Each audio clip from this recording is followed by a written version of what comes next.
Assalamualaikum warahmatullahi wabarakatuh. Apa kabar anak-anak Indonesia hebat? Anak-anak cerdas, anak-anak generasi bangsa. Ya, hari ini kita belajar lagi di tema 2, subtema 1, pembelajaran 3, muatan IPS KD 3.3 dan 4.3 tentang jenis-jenis usaha ekonomi masyarakat.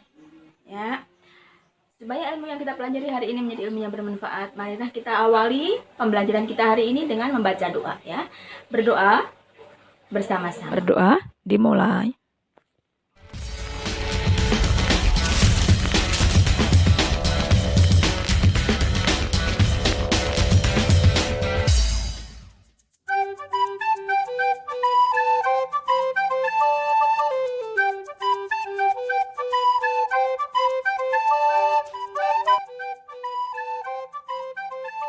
Halo, jumpa lagi dengan Hazkia Channel yang berisi seputar pendidikan. Untuk mendukung channel ini supaya lebih berkembang, silahkan subscribe dulu ya. Dan pencet tombolnya agar selalu mendapatkan notifikasi dari kami. Anak-anak, pada pertemuan sebelumnya kita sudah menjelaskan tentang kegiatan ekonomi masyarakat. Baiklah, sekarang Ibu akan menjelaskan lagi tentang jenis-jenis usaha ekonomi masyarakat yang ada di Indonesia. Contohnya yaitu 1, pertanian, peternakan, perikanan, pertambangan, kehutanan, perdagangan, perindustrian, dan pelayanan jasa. Baik anak-anak, marilah kita bahas satu persatu ya materi kali ini. Jenis-jenis usaha ekonomi masyarakat. 1. Agraris. Indonesia dikenal sebagai negara agraris. Sebutan ini disebabkan banyak penduduknya bermata pencaharian sebagai petani. Usaha agraris meliputi kegiatan pertanian dan perkebunan. Sektor usaha agraris terdapat di daerah pedesaan dan pegunungan.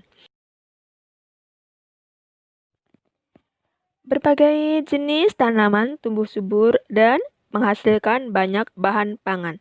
Hasil pertanian dan perkebunan antara lain padi, jagung, ubi, kedelai, sagu, umbi-umbian, sayuran, dan buah-buahan. Para petani untuk meningkatkan hasil produksi sektor agraris, ada berbagai macam cara yang bisa dilakukan, diantaranya melalui intensifikasi, ekstensifikasi, diversifikasi, rehabilitasi, dan mekanisasi. Jenis usaha ekonomi masyarakat yang kedua adalah peternakan. Peternakan adalah kegiatan usaha budidaya hewan yang diambil hasilnya. Hasil peternakan terdiri atas daging, telur, susu, kulit, dan bulu.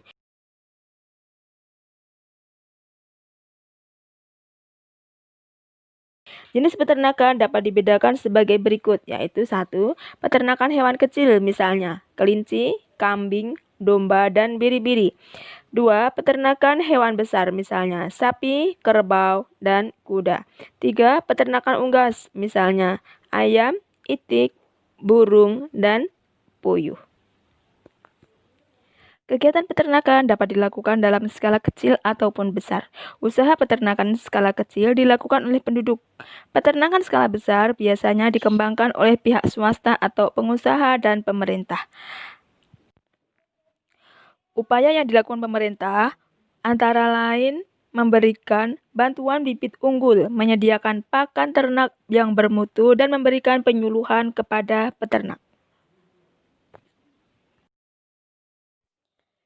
Jenis usaha ekonomi masyarakat yang ketiga adalah perikanan. Coba anak-anak kalian perhatikan usaha perikanan di daerah kalian ya.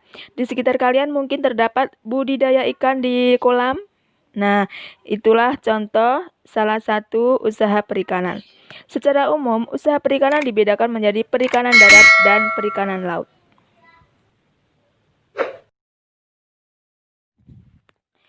Perikanan darat yaitu usaha pemeliharaan dan menangkap ikan di perairan darat. Perikanan darat terdiri atas perikanan air tawar dan perikanan air payau.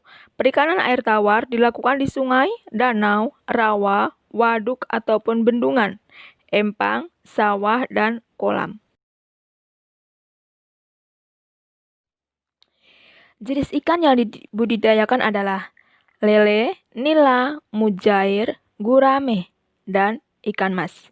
Perikanan air payau dilakukan di tambak di pinggir pantai. Jenis ikan yang dibudidayakan adalah ikan bandeng. B. Perikanan air laut, yaitu usaha menangkap ikan di pantai atau laut. Di Indonesia, usaha penangkapan ikan di laut dilakukan nelayan tradisional. Saat musim ikan, nelayan akan memperoleh banyak hasil tangkapan. Laut juga menghasilkan udang, kerang, rumput laut, mutiara, dan garam. Selain untuk keperluan penduduk, hasil tangkapan ditujukan untuk ekspor.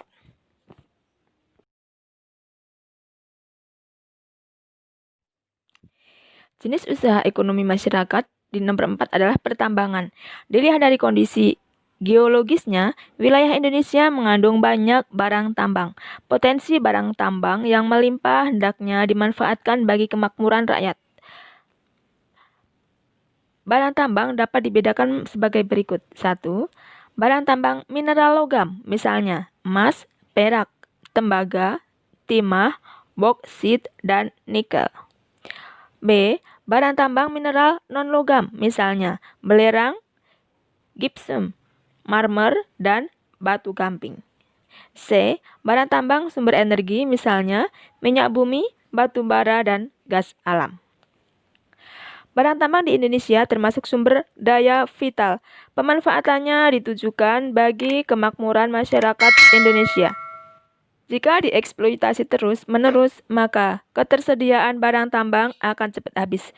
Oleh karena itu, pemanfaatan barang tambang dilakukan dengan bijak dan memperhatikan kelestariannya. Contoh, perusahaan yang mengeksploitasi barang tambang di Indonesia antara lain PT Pertamina, PT Aneka Tambang, PT Freeport Indonesia, dan PT Chevron Pacific Indonesia. Baik anak-anak, kita lanjut lagi ya. Jenis-jenis usaha ekonomi masyarakat. Yang kelima adalah kehutanan. Dahulu, hutan Indonesia bagaikan hamparan karpet hijau dilihat dari udara. Hutan Indonesia berperan penting sebagai paru-paru dunia. Hutan juga berfungsi sebagai tempat berkembangnya berbagai fauna. Dari segi lingkungan, hutan menjadi daerah resapan air hujan. Sayangnya saat ini luas hutan Indonesia semakin sempit. Tidak lagi terlihat hamparan karpet hijau dari udara ketika melintasi wilayah Indonesia. Ini tidak lepas dari alih fungsi lahan hutan untuk kawasan permukiman dan perkebunan. Akibat dari menyempitnya kawasan hutan di Indonesia, maka dapat menyebabkan bencana banjir bandang ataupun tanah longsor. Untuk meminimalisir terjadinya bencana, kawasan hutan perlu dihijaukan kembali. Pembalakan liar harus dicegah agar hutan tidak semakin rusak. Jika hutan Indonesia kembali hijau, maka hasil hutan akan kembali melimpah dan hasil hutan Indonesia antara lain kayu jati, meranti, kayu damar, dan rotan. Jenis usaha ekonomi berikutnya adalah perdagangan. Perdagangan adalah kegiatan membeli barang dagang dan menjualnya kembali kepada konsumen. Kegiatan perdagangan muncul ketika kemampuan manusia atau suatu negara menyediakan barang kebutuhan bersifat terbatas. Akhirnya, akan terjadi saling ketergantungan dalam memenuhi barang kebutuhan. Melalui kegiatan perdagangan, pedagang akan memperoleh keuntungan dari selisih harga jual dan harga beli.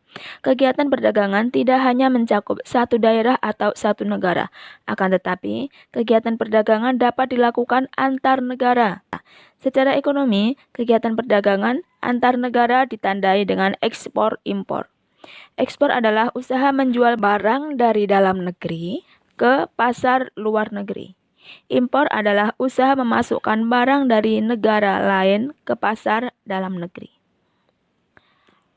Selanjutnya, jenis-jenis usaha ekonomi adalah perindustrian. Perindustrian adalah kegiatan mengubah bahan mentah menjadi bahan setengah jadi atau barang jadi. Bahan mentah diperoleh dari melimpahnya sumber daya alam.